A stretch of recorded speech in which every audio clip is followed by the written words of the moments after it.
Assalamualaikum warahmatullahi wabarakatuh. Alhamdulillahi rabbil alamin. Wa bihi nasta'inu ala umuri dunya waddin. Asyhadu an la ilaha illallah wa asyhadu anna Muhammadan abduhu wa rasuluh. Allahumma salli ala Muhammad wa ala ali Muhammad kama sallaita ala Ibrahim wa ala ali Ibrahim wa barik ala Muhammad wa ala ali Muhammad kama barakta ala Ibrahim wa ala ali Ibrahim fil alamin innaka Hamidum Majid. Bismillahirrahmanirrahim. Innama ya'muru masajidallah man amana billahi wal yawmil akhir wa aqama as-salah wa ata az-zakah wa lam yakhsha illa Allah fa'asa ulaika ayakunu minal muhtadin. Shadaqallahul azim. Majelis yang dirahmati Allah Subhanahu wa taala, panitia memberikan judul kepada kami peran masjid dalam meningkatkan ekonomi umat. Majelis yang dirahmati Allah Subhanahu wa taala, ada 28 kali masjid itu disebut di dalam Al-Quran. Masjid itu terambil dari akar kata sajadah sujud. Maknanya patuh, taat, serta tunduk dengan penuh hormat dan takzim, mengharapkan ridha Allah Subhanahu wa taala. Meletakkan dahi, kedua tangan, lutut dan kaki ke bumi dinamai juga dengan sujud. Nama ini diberikan oleh syariat. Kemudian bentuk paling nyata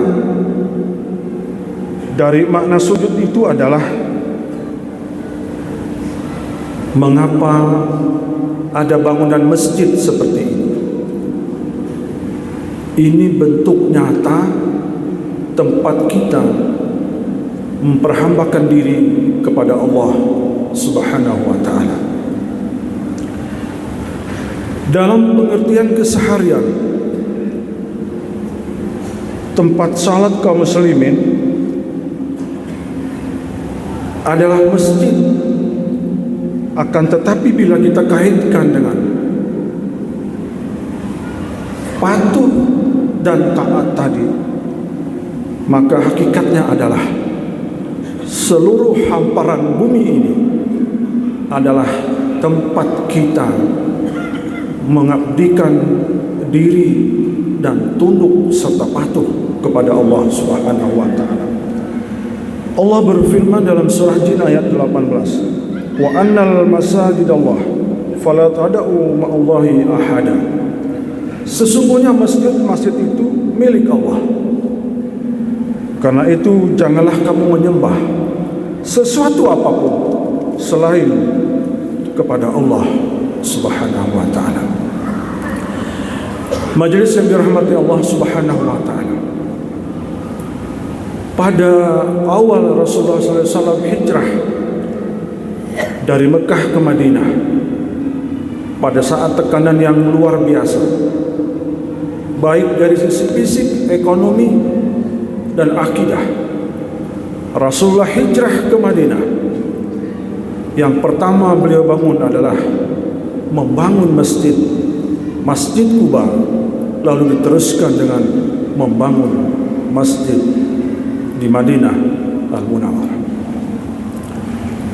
Kedua-dua masjid ini adalah tempat peradaban. Awal dimulainya peradaban untuk dunia ini.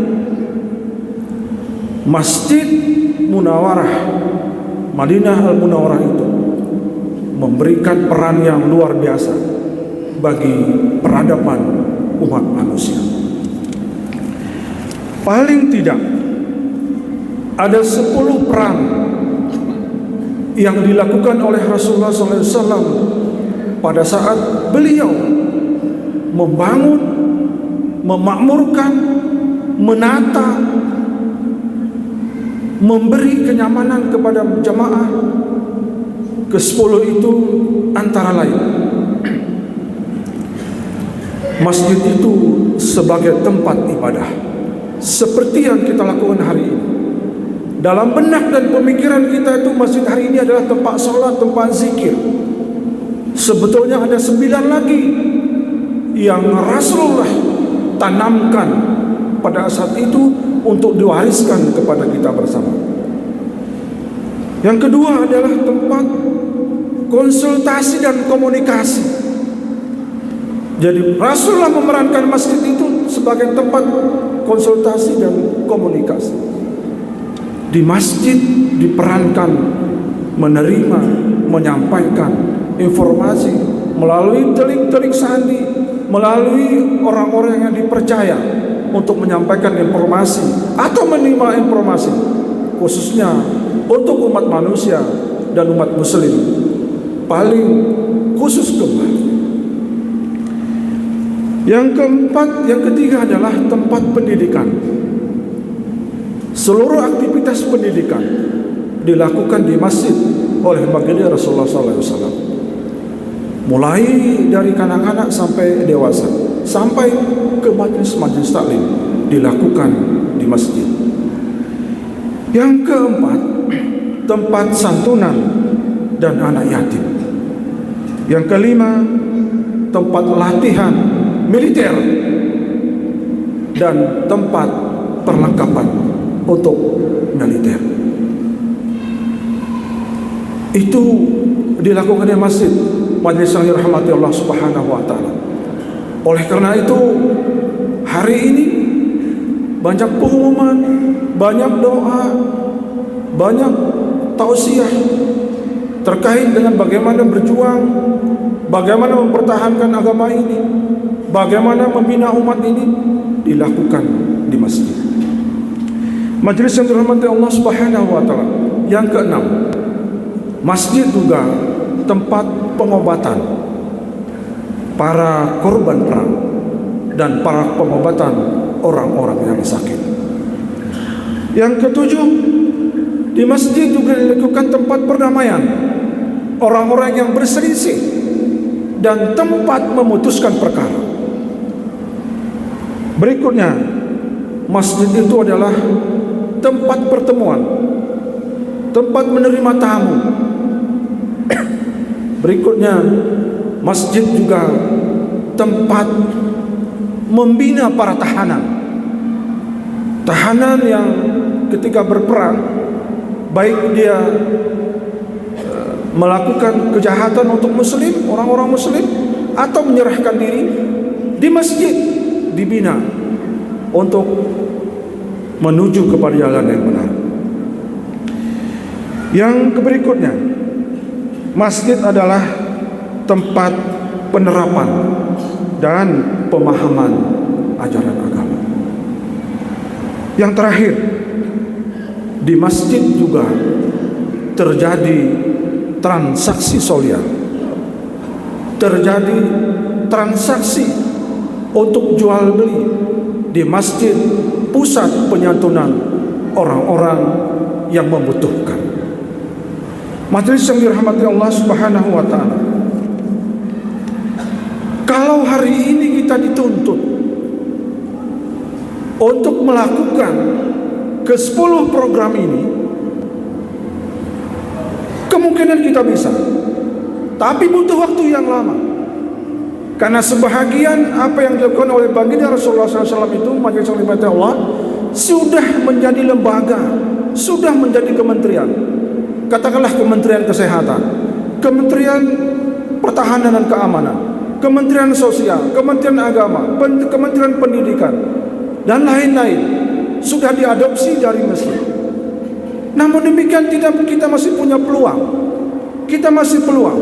Kalau masjid ini seperti tema yang diminta, dibutuhkan untuk meningkatkan ekonomi umat, maka kami tawarkan beberapa hal yang perlu kita jalankan, kita rencanakan, kita bangun bersama-sama, kita jalankan bersama-sama. Ada saran dan pendapat, ada kritik tapi ada jalan keluar, ada sanggahan tapi berikan jalan keluar. Yang pertama, membentuk lembaga-lembaga yang mengelola zakat, infak dan sedekah. Dan itu sudah dilakukan di banyak masjid. Membentuk lembaga penerima zakat itu di Aceh namanya Baitul Mal. Di tempat lain di negara ini namanya berbeda dengan kita. Tapi masih banyak lembaga-lembaga yang hari ini berkembang, punya organisasi, punya kelompok yang menerima, menghimpun lalu menyampaikan zakat, infak dan sedekah untuk kepentingan dan keperluan umat. Tentu dengan aturan dan ketentuan yang berlaku. Tawaran kedua adalah memfungsikan lahan. Hampir setiap masjid itu ada lahan wakaf yang diwakafkan oleh orang-orang terdahulu, yang hari ini berkembang dengan wakaf uang, yang hari ini berkembang dengan wakaf-wakaf yang lain. Dulu karena banyak tanah, orang-orang tua kita dulu mewakafkan lahan ini untuk kepentingan umat, untuk kepentingan masjid. Seperti masjid di Mendali sudah mulai. Mereka memanfaatkan lahan wakaf itu untuk transaksi ekonomi. Ada penginapan, ada homestay yang dibantu oleh Kementerian Agama, yang dibimbing oleh Kementerian Agama, yang hari ini memberikan kontribusi yang besar untuk umat, terutama saudara-saudara kita yang tinggal di Mendali. Tidak hanya untuk lahan yang sudah ada, kita diminta, kita diharapkan juga berwakaf. Ada masjid, orang-orang mewakafkan satu ruko. Ada masjid, untuk masjid diwakafkan oleh orang per orang sekian tem padi. Hari ini ada orang mewakafkan untuk masjid kita ini 4 hektar tanah untuk kita kelola bersama-sama. Sedang berpikir lagi seorang lagi untuk wakafkan 6 hektar untuk Masjid Ruhama ini. Kita berharap juga panitia masjid lain juga sama. Jadi ke depan mari kita manfaatkan lahan yang sudah diwakafkan oleh kaum muslimin dan muslimat untuk masjid dalam rangka meningkatkan ikhtiar pemberdayaan umat melalui masjid.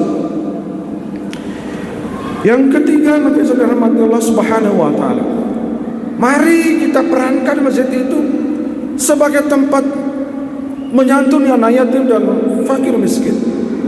Di sebagian masjid di Aceh Tengah sudah mulai pelan-pelan. Kalau ini terjadi, maka ada transaksi ekonomi. Kita bersedekah kepada orang, kepada panitia, lalu panitia berikhtiar menyalurkan sebaik mungkin untuk orang-orang anak-anak yatim piatu yang tidak sekolah, atau anak yatim piatu yang putus sekolah, atau anak yang diyatimkan oleh orang tuanya bercerai, anaknya tidak diurus, anaknya mencuri, anaknya merampok, anaknya tukang begal. Kondisi ini terjadi pada hari ini, butuh perhatian kita semua. Anda itu bisa kita mulai dari masjid, maka kita butuh perencanaan yang matang untuk memulai kembali merenovasi anak-anak saudara kita yang hari ini terjadi melakukan kegiatan-kegiatan yang bertentangan dengan ajaran agama. Coba bayangkan majelis rahmat Allah Subhanahu wa taala, di Bener Meriah di tempat lain ada anak-anak yang berkelahi, ada anak-anak yang hari ini saling melakukan kejahatan, dan lain-lain sebagainya. Butuh peran kita, karena mereka semuanya adalah generasi di masa yang akan datang. Majelis yang dirahmati Allah Subhanahu wa taala. Berikutnya, kita berdoa dan berusaha semoga saudara-saudara kita yang agnia, yang punya harta, menempatkan masjid ini sebagai tempat koordinasi, konsultasi untuk melakukan ikhtiar dan usaha mereka, ikhtiar mereka yang punya modal besar. Diharapkan di masjid berkonsultasi. Ini sudah dimulai oleh pimpinan kita. Setiap pagi pimpinan berkoordinasi di sini, melayani masyarakat, melayani pimpinan, melayani dinas-dinas yang lain. Mudah-mudahan ini bisa terus berkembang di seluruh masjid Aceh Tengah. Saling menyampaikan informasi ini supaya masjid itu juga kita jadikan sebagai tempat koordinasi para agnia, para yang punya harta, para orang kaya, untuk sama-sama berpikir meningkatkan kesejahteraan umat, lalu berikhtiar, berusaha mencerdaskan kehidupan umat ini, meningkatkan SDM umat, karena di tangan mereka ada kelebihan rezeki yang Allah berikan kepada mereka. Berikutnya, mari sama-sama kita menyiapkan SDM kita ini, yang kebetulan setiap masjid ada pengurus masjid. Jumlahnya sedikit, perlu kita bantu mereka, kita bantu pemikiran, kita bantu yang lain. Jangan hanya kita memberikan sesuatu yang membuat mereka berpikir, tapi ini yang dibutuhkan, ini solusinya. Andai itu bisa terjadi, menurut para ahli ini, bahwa keberhasilan itu ditentukan oleh SDM, ditentukan juga oleh perencanaan, ditentukan oleh seberapa kekuatan dan kemampuan, ditentukan oleh sejauh mana keikhlasan orang-orang yang membantu, ditentukan juga sejauh mana kebersamaan mereka, supaya keberadaan rumah Allah ini yang sehari-hari menjadi tempat sujud bagi kita semua akan menjadi pilar kembali untuk mengingat kembali masa emas, masa jayanya Islam ini yang pernah menguasai dunia selama 750 tahun pasca Rasulullah. Hari ini titik nadi yang terendah mungkin dimiliki oleh umat muslim. Di mana-mana muslim menjadi umat yang paling bawah. Kalaupun ada negara satu, negara itu melindungi dirinya sendiri. Majelis yang dirahmati Allah Subhanahu wa taala. Kenapa persatuan itu betul? Adalah Umar Ibn Khattab yang pada saat dia menjadi khalifah, ada seseorang yang dianiaya oleh umat lain, tempatnya jauh dari Mekah, namanya Albania. Kalau jalan-jalan bisa sampai dengan 1 bulan perjalanan. Tapi karena saudaranya dihina, Khalifah Umar Ibn Khattab memerintahkan pasukannya, siapkan pasukan, kita berangkat menjaga, melihat apa yang terjadi dengan saudara-saudara kita yang berada di Albania. Hari ini miris majelis Allah Subhanahu wa taala, kita banyak bagaimana pembantaian di beberapa negara terhadap muslim. Kunci utama yang harus kita lakukan adalah kembali kepada Al-Quran dan Hadis, lalu tingkatkan SDM melalui masjid yang kita cintai, melalui masjid yang megah, melalui masjid yang hari ini kita rawat secara bersama-sama. Semoga tawaran yang kami sampaikan beberapa item itu memberikan solusi kepada kita bersama. Tentu masih banyak tawaran-tawaran yang bisa kita lakukan dalam rangka meningkatkan potensi umat, potensi masjid untuk meningkatkan ekonomi umat tentunya. Mudah-mudahan khutbah yang singkat ini bermanfaat kepada kita bersama. Semoga Allah Subhanahu wa taala senantiasa memberikan kekuatan lahir dan batin kepada kita bersama untuk senantiasa dekat dengan masjid, laksanakan salat jemaah menuju masjid. Semoga kelak nanti kita dipertemukan dalam surganya Allah Subhanahu wa taala. Barakallahu li lakum fil Qur'anil Azim bima fihi ayatil wa zikril hakim wa taqabbal minna wa minkum tilawatahu innahu huwal ghafurur rahim.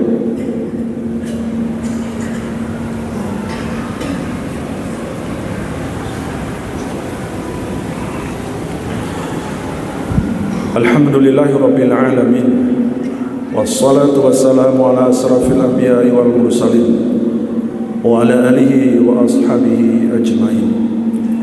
Asyhadu an la ilaha illallah wa asyhadu anna Muhammadan abduhu wa rasuluh. Allahumma shalli ala Muhammad wa ala ali Muhammad kama shallaita ala Ibrahim wa ala ali Ibrahim wa barik ala Muhammad wa ala ali Muhammad kama barakta ala Ibrahim wa ala ali Ibrahim fil alamin innaka Hamidum Majid. Amma ba'du, fa ya ibadallah ittaqullaha haqqa tuqatih wa la tamutunna illa wa antum muslimun. Bismillahirrahmanirrahim. Wal 'asr innal insana lafi khusr illa alladhina amanu wa 'amilus solihati wa tawassaw bil haqq wa tawassaw bis sabr. Innallaha wa malaikatahu yusalluna 'alan nabi ya ayyuhalladzina amanu sallu 'alaihi wa sallimu taslima. Allahumma ighfir lil muslimina wal muslimat wal mu'minina wal mu'minat al ahya'i minhum wal amwat innaka sami'un qaribun mujibud da'wat wa ya qadiyal hajat. Rabbana la tuzigh qulubana ba'da idh hadaytana wa hab lana min ladunka rahmah innaka antal wahhab. Rabbana atina fid dunya hasanah wa fil akhirati hasanatan wa qina adzabannar wa la dzikrillahi akbar.